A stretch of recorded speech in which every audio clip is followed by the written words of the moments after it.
히브리서 12장 1절입니다.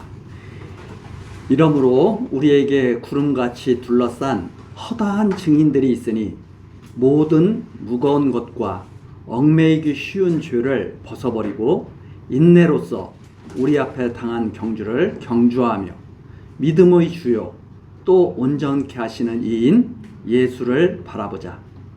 저는 그 앞에 있는 즐거움을 위하여 십자가를 참으사 부끄러움을 개의치 아니하시더니 하나님 보좌 우편에 앉으셨느니라.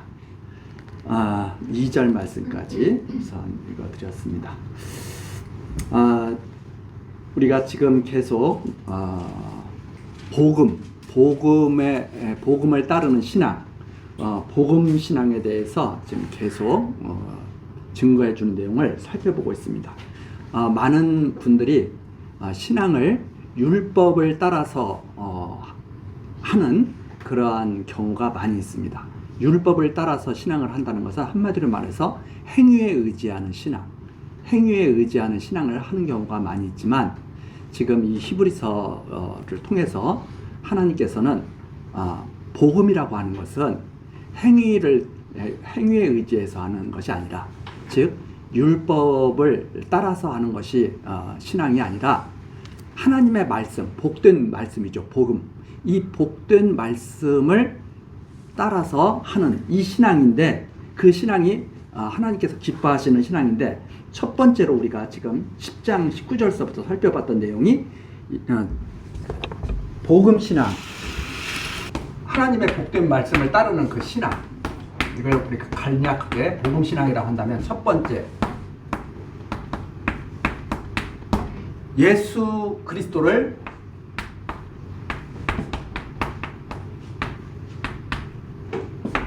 힘입는 신앙이다.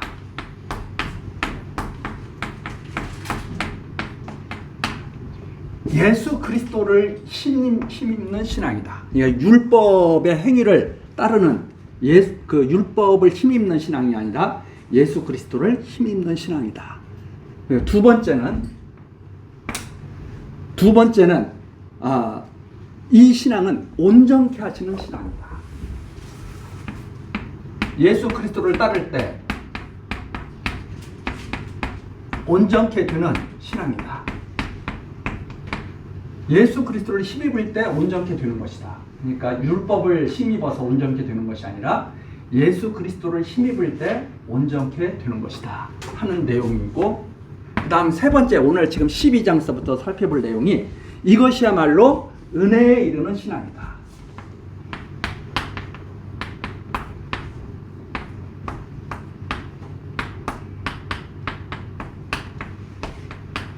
예수 그리스도를 힘입어서 온전케 되는 것이 은혜에 이르는 것이다. 하나님의 은혜에 완전히 들어가는 신앙이 되는 것이다. 이렇게 지금 흐름을 우리가 이해를 하면서 살펴보면 되겠습니다. 바로 12장 내용서부터가 12장에 있는 내용이 은혜에 이르는 신앙을 우리가 가져야 된다. 행위를 따르면 은혜가 아니고 자기 싹이죠. 노력한 싹. 당연히 내가 힘썼으니까 내가 받아야 되는 것은 그것은 은혜가 아닌 거죠. 그러나 예수 그리스도를 힘입는 이 신앙은 하나님 앞에서 온전케 되는 것이고, 이것이야말로 하나님의 은혜에 이르게 되는 것이다 하는 그런 내용으로 지금 우리가 살펴보고 있는 것이죠. 자, 12장 1절입니다. 자, 이러므로 우리에게 구름같이 둘러싼 허다한 증인들이 있으니, 이 증인들은 앞에 나온 바로 11장에 나온 아벨이죠. 에녹, 이런 분들로부터 시작해서 지금 구약에 나와 있는 허다한 증인들이 앞에 지금 쭉 밝혀주지 않았습니까? 여기에 다 나오지 않았어도 우리들이 모르는 그런 분들 중에서도 숨겨진 분들이 있죠. 저는 그 엘리야 선지자에게 하나님이 말씀하신 바알에게 무릎 꿇지 아니한 내가 숨겨둔 자 7천이 하나님의 완전수죠. 이 허다한 증인들이 지금 우리를 다 보고 있는 거죠. 이미 하나님과 함께하는 그분들이 죽어서 없어진 것이 아니라 여전히 살아계신 하나님과 함께 살아서 지금 우리들이 마치 오늘 어린이 주일이잖아요. 어린이들이 자라나는 것을 다 살펴보는 것처럼 믿음의 선진들이 우리들의 믿음을 살펴보면서 계속 격려해 주고 있는 거죠. 바로 그 내용이 여기 12장 1절에 나와 있습니다. 우리에게 구름같이 둘러싼 허다한 증인들이 있으니 모든 무거운 것과 얽매기 쉬운 죄를 벗어버리고 인내로서 우리 앞에 당한 경주를 경주하며. 마치 무엇을 연상시키냐면 올림픽 때 보면은 운동하는 선수들이 그 운동장 안에 있고 관중들이 쫙 둘러서서 선수들을 격려하면서 박수치고 막 그러잖아요. 그것과 똑같은 거죠. 지금 허다한 증인들이, 믿음의 선진들이 우리를 둘러보면서 지금 박수치고 있는 거예요. 우리는 지금 뭐 하고 있는 건가? 경주, 우리 앞에 당한 경주를 경주하며, 우리가 지금 하고 있는 경주, 우리 앞에 당한 경주, 우리가 지금 하고 있는 이 경주를 해야 되는데, 그분들의 박수를 들으면서, 격려를 들으면서 경주를 할 때 한번 생각해 보세요. 운동선수가 몸에 무거운 것을 잔뜩 짊어지고 운동하면 어떻게 돼요? 정말 힘들고 어렵겠죠. 운동선수들은 신발도 제일 가벼운 걸로, 운동복도 그 운동에 알맞은 가장 어떻게 하면은 좀 더 그 기록이 나올까? 이래가지고 운동선수들이 운동복 하나하나도 가장 자기한테, 자기 운동에 적절하게 맞추기 위해서 애를 씁니다. 그렇죠? 막 자기 몸에 맞지 않는 운동복을 입고 운동하면 얼마나 힘들겠어요. 다윗이 골리앗과 싸우러 나갈 때 사울이 자기 갑옷을 줍니다. 근데 사울에 대해서 묘사한 거 보면 다른 사람들보다 머리가 하나 더 있는 사람이에요. 키가 크죠. 근데 이제 소년 다윗이 골리앗과 싸우러 나가는데 자기 갑옷을 벗어줘요. 기특하고 너무나 참 대견하니까. 근데 도움이 돼야 안 돼요? 그건 도움이 안 돼요. 벗어버리고 자기가 평상시에 입던 딱 입고, 창과 칼을 갖고 나가야 안 갖고 나가요? 자기가 평상시에 쓰던 물맷돌 딱 들고, 그리고서 골리앗과 싸우러 나가죠. 바로 그것이 여기에 나오는 무거운 것, 얽매이기 쉬운 죄 다 벗어버리는 그러한 내 의미로 이해를 할 수가 있습니다. 다 벗어버려야 돼요.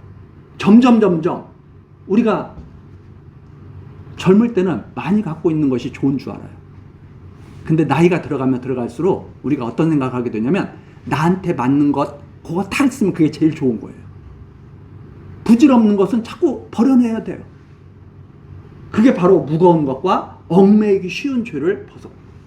경주하는데 자꾸 힘든 거 입고 있으면 안 돼. 바로 그거 똑같은 거죠. 그렇게 하고 중요한 것이 뭐가 필요하냐면, 마지막까지 붙들고 있어야 될 것이 뭐냐면 인내예요. 끝까지 해내야 되겠다. 그렇잖아요? 권투 선수들이 경기할 때 한 번 쓰러졌다, 상대편에게 한 번 얻어맞춰서 쓰러졌다, 아이고 끝났네 하고 안 일어나면 끝이에요. 근데 우리나라 전설 있잖아요. 그 홍아무개 선수, 예? 우리에게 엄청나게 힘을 줬죠. 끝까지 인내하는 삶, 이것이야말로 우리 성도들이 가져야 할 것이다 하는 말입니다. 조금 힘들다고 포기해서는 안 된다. 왜? 많은 사람들이 일어나라고 박수치고 있거든. 관중들이, 허다한 관중들이, 그분들이 대단한 분들이거든요. 아벨로부터 시작해가지고 아브라함, 모세, 다윗, 욥, 이런 분들이, 다니엘, 이런 분들이 다 둘러싸고 우리를 보고 있다 이 말입니다. 자, 그런데 2절에 나오죠. 특히 그 귀빈석에 누가 앉아 계시느냐. 쉽게 말해서 누가 제일 귀빈석에 앉아 계시느냐. 믿음의 주요 온전케 하시는 예수님이 앉아 계신다 이 말입니다.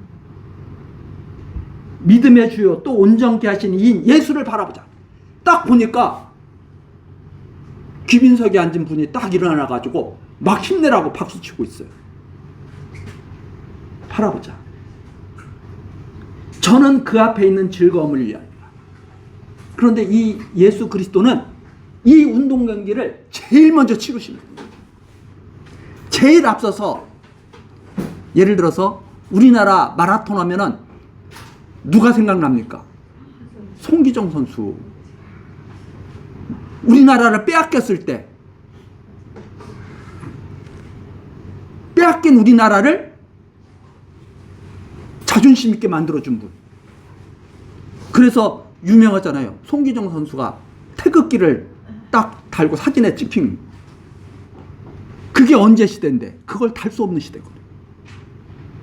근데 그분이 우리의 머릿속에 딱 각인되어 있는 것은 일제시대에 있음에도 불구하고 마음속에 뭘 담고 뛴 거예요? 우리나라를 담고 뛴 거예요. 마치 그것처럼 세상에서도 그러한데 우리 성도들이 어떤 경주를 해야 되느냐? 그리스도를 바라보면서 인내하면서 그 앞에 있는 즐거움을 바라보면서 십자가를 참으사. 이 인내죠. 십자가를 참는다고 하는 것, 다른 말로 표현하면 최고의 인내입니다. 그 참을 수 없는 고난이거든요. 근데 그걸 다 참으시는 거죠.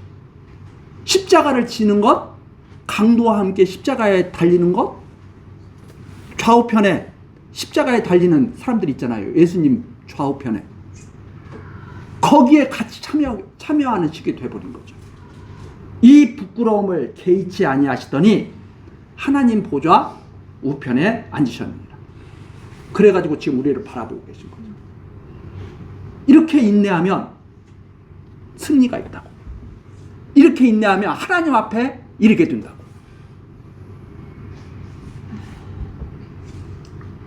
3절입니다. 너희가 피곤하여 낙심치 않기 위하여 죄인들의 이같이 자기에게 거역한 일을 참으신 자를 생각하라. 그 예수님이 왜 그 십자가를 참으시고 부끄러움을 개의치 아니하셨느냐? 우리로 하여금 피곤하여 낙심치 않게 하시려.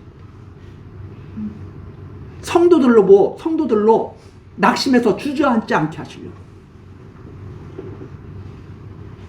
죄인들의 이같이 자기에게 거역한 일을 참으신 자를 생각하라. 그 하나님을 조롱하는 그 온갖 조롱을 다 사람들로부터 들으면서, 그렇잖아요. 너가 하나님의 아들이면 십자가에서 내려와봐. 가시면류관 탁 쓰여주고 갈대로 왕의 홀이라고 쥐어주면서 야 하나님의 아들이면 한번 해봐. 다 참으신 거죠. 왜 참으셨느냐? 우리 성도들로 낙심치 않게 하시려. 그래서 이 하나님의 이 은혜를 바라보는 성도들은 절대 낙심이라고 하는 것은 있을 수가 없습니다. 중간에 설사 넘어지더라도 다시 일어납니다. 왜? 끝까지 경주를 마쳐야 되니까. 4절이죠. 너희가 죄와 싸우되 아직 피 흘리기까지는 대항치 아니하고. 이게 무슨 말이냐면 우리들이 지금 죄와 싸우고 있다 이 말입니다. 지금 우리의 싸움은 세상 싸움이 아니에요. 죄악 권세와 지금 싸우는 전투예요. 너희가 죄와 지금 싸우고 있다. 죄와 싸워서 우리가 이겨야 되잖아요. 죄와 싸우고 있는데 아직 피 흘리기까지는 대항치 아니하고. 이게 무슨 말이냐면 피 흘리기까지 대항하면서 싸웠던 선배들이 있다 이 말입니다. 너희보다 훨씬 많은 고통을 참고 많은 인내를 했던 분들이 계시다 이 말입니다. 예를 들어서 우리는 욥과 같이 그런 전투에는 참여하지 않았잖아요. 욥은 동방에서 가장 큰 자였습니다. 재물도 많고 아들 딸들이 10명 다 선남 선녀. 집안도 아주 화목했습니다. 잔치하면 다 모여가지고 함께 웃으면서 즐기는. 잔치가 끝나면 혹시라도 하나님께 범죄했을까 해가지고 제사를 다 드리는 그러한 집안이었습니다. 하루아침에 사단이 와서 싹 쓸어버리죠. 그 사단과 전투를 벌인 겁니다. 그 사단은 계속 친구들을 동원하고 해서 욥을 계속 유혹하죠. 아내를 동원하죠. 야, 하나님 욕하고 죽어. 이렇게 고통스러운 삶을 네가 살 필요가 뭐가 있어. 끝내. 욥은 아내를 갖다가 타이르죠. 그대가 왜 이렇게 우매한 여자가 됐느냐. 이러한 싸움을 우리는 하지 않았다 이 말입니다.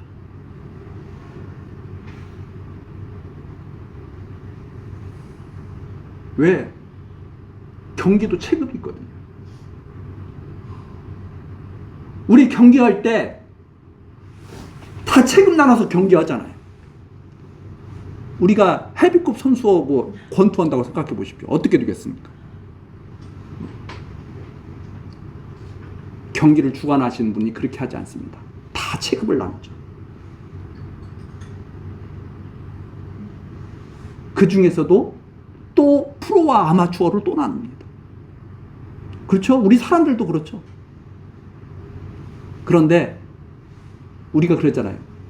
프로 근성이 있다고. 아마추어와 프로는 다릅니다. 아마추어는 조금 하다가 아유 관둬. 프로는 그렇게 할 수가 없습니다. 우리 신앙이라고 하는 건 뭐냐? 프로 중에 프로가 하는 것이 바로 신앙입니다. 최고의 가치를 위해서 살아가는 사람들, 최고의 경기를 펼치는 사람들이 바로 성도들이죠. 왜? 죄악과의 영적 싸움. 이런 육체적인 무슨 총이나 칼로 싸우는 전쟁이 아닙니다. 다윗을 통해서 골리앗과의 싸움을 보여줍니다. 골리앗은 창과 칼을 의지하고 싸우는 사람이에요. 다윗은 여호와의 이름을 의지하고 싸우는 소년이었습니다. 최고의 전투였죠. 그게 바로 너희가 아직 피 흘리기까지는 대항치 아니하지 않았느냐. 포기하면 안 된다는 말입니다. 어렵다고 주저앉으면 안 된다는 말입니다. 끝까지 하나님 앞에서 인내해야 된다는 말입니다. 5절이죠. 또 아들에게 권하는 것 같이 너희에게 권면하신 말씀을 잊었도다. 너희들이 또 잊은 게 있어요. 생각하지 못하는 게 있어요. 첫 번째 생각하지 못한 것은 피 흘리기까지 대항치 아니하고 있는 이 싸움이라는 사실. 아직까지. 또 하나는 하나님이 아들들에게 권하는 것이 너희들에게 권면하는 말씀을 지금 잊고 있다는 말입니다. 왜 이런 말씀을 합니까? 자꾸 주저앉으려고 그러고 인내하지 않으려고 인내하지 못한다고 생각하니까. 온전케 하시는 분이거든요. 그래서 일러스되 내 아들아 주의 징계하심을 경히 여기지 말며. 주의 징계하심, 우리 살아가는 삶 속에서 당하는 여러 가지 어려움, 여러 가지 싸움들, 이것을 경히 여기지 말라 이 말입니다. 우리들이 이거 빨리빨리 지나가면 끝내야 되겠어, 이러한 느낌이 아니라 우리가 살아가는 이 삶을 진지하게 바라봐야 된다는 말입니다. 왜 이렇게 살게 하실까? 왜 이런 싸움을 하게 하실까? 주의 징계하심, 꾸짖음, 교정, 이게 징계라는 말이 교정, 이런 뜻도 있거든요. 하나님께서 너희를 고치시는 것, 이러한 것을 경히 여기지 말라. 그래서 우리의 삶을 경히 여겨서는 안 됩니다. 우리의 삶이 얼마나 가치로운 것인가를 자꾸 깨달아가야 되죠. 하나님을 잘 모르고 이해를 하지 못하게 되면 하나님께서 다 하시는 건데 이렇게 잘못 생각할 수가 있습니다. 그런데 우리가 이 삶을 잘 이해를 한다면 결코 낙심하지 않을 것이다. 그에게 꾸지람을 받을 때 낙심하지 말라.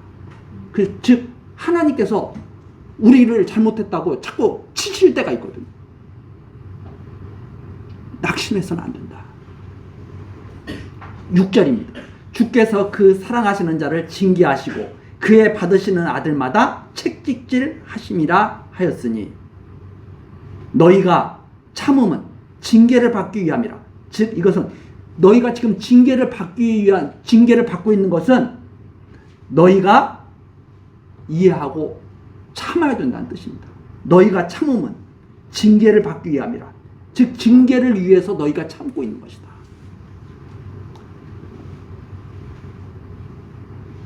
참 이게 보통 사람들로서는 참 이해하기가 어려울 수가 있습니다. 왜 그런가 하면 부모님은 나를 사랑하시는데 왜 징계를 하시는 거야? 그냥 다 이쁘다고만 해야지. 왜 때로는 야단치시고 때로는 불러다가 너 그렇게 해서는 안 돼 하고 혼내시는가?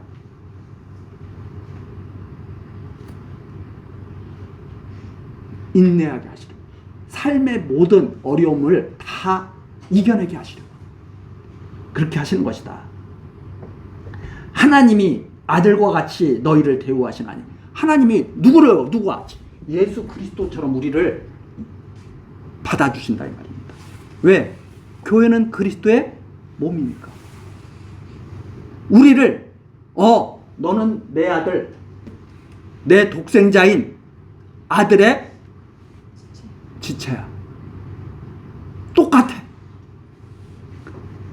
그래서 그리스도의 고난을 통해서 많은 사람들이 유익을 얻듯이 우리 성도들의 삶도 그와 방불하게 되는 것이다. 우리 성도들이 고난을 당하면서 많은 사람들에게 유익을 줄 수가 있는 것이다 이 말입니다. 저 사람은 저렇게 고난을 하면서도 끝까지 믿음을 지키네? 나는 아직까지 피 흘리지 않았는데. 그래서 욥과 이런 다니엘 이런 분들이 우리에게 큰 위로가 되죠. 그분들은 그래도 끝까지 경주를 다해서 결국은 멸류관을 받았네. 이것이 바로 하나님이 우리를 사랑하시는 증거가 되는 것이다. 그래서 하나님이 아들과 같이 너희를 대우하시나니 어찌 아비가 징계하지 않는 아들이 있으리요. 징계는 다 받는 것이오늘 모든 삶은 다 슬픔이 있고 고통이 있고 인내가 필요한 겁니다. 이것이 없는 사람은 하나님이 아직은 그를 사랑하시는 그런 역사를 펼치지 않는 거죠. 많은 사람들은 성도들은 다 고난 속에 있습니다. 특히 무슨 고난? 죄와 싸우는 고난이죠. 그 고난 속에 있는 모든 성도는 다 징계를 받는다. 징계는 다 받는 것이 아니라 하나님의 아들이면 다 징계를 받고 있다. 너희에게 없으면 사생자요 참 아들이 아니야. 만일 그런 것이 없다면 하나님의 아들이 아니죠. 사생자죠. 그래서 우리들이 이 내용을 계속 묵상하면서 우리의 삶을 다듬어 나가야 하는 것이 정말 은혜에 이르는 그 신앙의 길이라고 이렇게 생각을 합니다. 우리 이 부분 계속 연결되니까 다음 시간 계속해서 살펴보기로 하고 오늘 여기까지 하시겠습니다. 기도하시겠습니다. 은혜로우신 하나님, 우리들을 하나님의 아들로 대우하시면서 우리들의 삶을 이끌어 가시니 감사와 찬송을 드립니다. 하나님, 우리들은 징계를 싫어합니다. 그러나 우리에게 있는 이 징계는 하나님이 하나님의 아들답게 우리들을 키워가시는 은혜로운 섭리인 줄 우리들이 믿습니다. 하나님, 인내하게 하시고 이 징계가 끝난 후에는 하나님 앞에 기쁜 얼굴로 서서 감사 찬송하게 하옵소서. 우리들 모두가 함께 기뻐할 그날을 소망하오니 하나님 이루어 주옵소서. 예수 그리스도의 이름으로 기도드리옵나이다. 아멘.